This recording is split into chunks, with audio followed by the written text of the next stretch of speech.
നിർണായകമായ ഒരു ഘട്ടത്തിലൂടെയാണ് പ്രതിപക്ഷ സഖ്യമായ ഇന്ത്യ മുന്നണി കടന്നുപോകുന്നത്. മുന്നണി രൂപീകരിച്ചപ്പോൾ കണ്ട ഐക്യം പൂർണ്ണമായും അസ്തമിച്ചിരിക്കുന്നു. ഇന്ത്യ സഖ്യം ശിഥിലീകരണത്തിന്റെ വക്കിലാണെന്നും അതിന്റെ തകർച്ചയ്ക്ക് ഇനി അധികം ദൂരമില്ലെന്നുമാണ് നിലവിലെ സാഹചര്യം വ്യക്തമാക്കുന്നത്. സഖ്യത്തിൽ കോൺഗ്രസ് ഒറ്റപ്പെടുന്നതിന്റെ ദയനീയ ചിത്രം വ്യക്തമാവുകയാണ്. സമീപകാല തെരഞ്ഞെടുപ്പുകളിലെ പ്രത്യേകിച്ചും ബീഹാറിലെ കനത്ത തോൽവിയാണ് ഈ പ്രതിസന്ധിക്ക് ആക്കം കൂട്ടിയത്.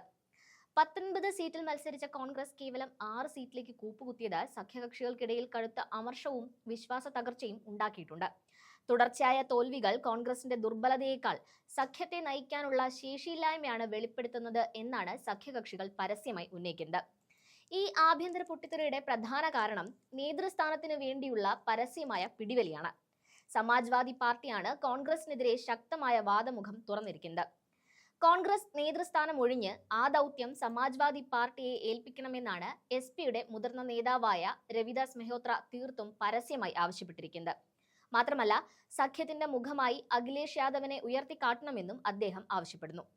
രാഹുൽ ഗാന്ധിയുടെ യാത്രകൾ പോലും വോട്ടായി മാറിയില്ല എന്ന ആക്ഷേപമാണ് സഖ്യകക്ഷികളും നേതാക്കന്മാരും ഉയർത്തുന്നത്.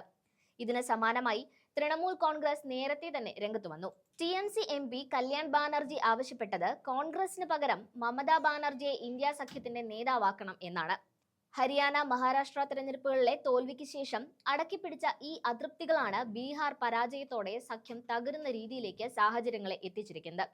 ഇവിടെ സീറ്റുകളുടെ കണക്ക് പോലും കോൺഗ്രസിന് ഒരു രക്ഷാകവചമാവുന്നില്ല എന്നതാണ് വളരെ പ്രധാനപ്പെട്ട ഒരു കാര്യം. പപ്പു യാദവിന്റെ കക്ഷിയെ കൂടി ചേർത്താൽ 100ഓളം സീറ്റുകളുമായി കോൺഗ്രസ് മുന്നിലുണ്ടെങ്കിലും തുടർച്ചയായ പരാജയങ്ങൾ കോൺഗ്രസിന്റെ ആധികാരികതയെ പൂർണ്ണമായും തകർത്തിരിക്കുന്നു എന്ന് പറയാതെ വയ്യ. അതുകൊണ്ട് തന്നെയാണ് കുറഞ്ഞ സീറ്റുകൾ മാത്രമുള്ള സമാജ്വാദി പാർട്ടിയും തൃണമൂലും ഇപ്പോൾ അധികാരം പിടിച്ചെടുക്കാൻ ശ്രമിക്കുന്നത്. കോൺഗ്രസ് ഒറ്റപ്പെടുന്നതിന്റെ ഏറ്റവും ഒടുവിലത്തെ സൂചന അടുത്തിടെ വിവിധ സംസ്ഥാനങ്ങളിലെ SIR നടപ്പാക്കുന്നതിനെതിരെ കോൺഗ്രസ് വിളിച്ചു ചേർത്ത പ്രതിപക്ഷ യോഗത്തിൽ കണ്ടു. SP, തൃണമൂൽ ഉൾപ്പെടെയുള്ള പ്രധാന കക്ഷികളൊന്നും ഈ യോഗത്തോട് സഹകരിക്കാൻ തയ്യാറായിരുന്നില്ല. കോൺഗ്രസിന്റെ നീക്കങ്ങൾ പാടെ തള്ളിക്കളഞ്ഞുകൊണ്ട് സഖ്യത്തിൽ ഇനി തങ്ങൾ ഒറ്റയ്ക്ക് തീരുമാനങ്ങൾ എടുക്കുമെന്ന വ്യക്തമായ മുന്നറിയിപ്പാണ് ഈ പാർട്ടികൾ നൽകുന്നത്. ചുരുക്കത്തിൽ, ബീഹാർ തോൽവിയെ അവസരമാക്കി മാറ്റി സഖ്യത്തിന്റെ നേതൃസ്ഥാനം കൈക്കലാക്കാൻ സമാജ്വാദി പാർട്ടിയും തൃണമൂൽ കോൺഗ്രസും നടത്തുന്ന ശക്തമായ നീക്കങ്ങൾ ഇന്ത്യ മുന്നണിയെ പൂർണ്ണമായ തകർച്ചയിലേക്ക് നയിക്കുകയാണ്. രാഹുൽ ഗാന്ധിയുടെയും കോൺഗ്രസിന്റെയും പ്രതിരോധം ദുർബലമാകുന്ന ഈ ഘട്ടത്തിൽ പ്രതിപക്ഷ ഐക്യം എന്നത് ഒരു മരീചികയായി മാറിയിരിക്കുന്നു. ഇന്ത്യ മുന്നണി ഇനി ഒരുമിച്ച് മുന്നോട്ട് പോകുമോ അതോ ചില കക്ഷികൾ സ്വന്തം വഴി തേടുമോ എന്ന ചോദ്യമാണ് ദേശീയ രാഷ്ട്രീയത്തിൽ ഇപ്പോൾ ഉയരുന്നത്.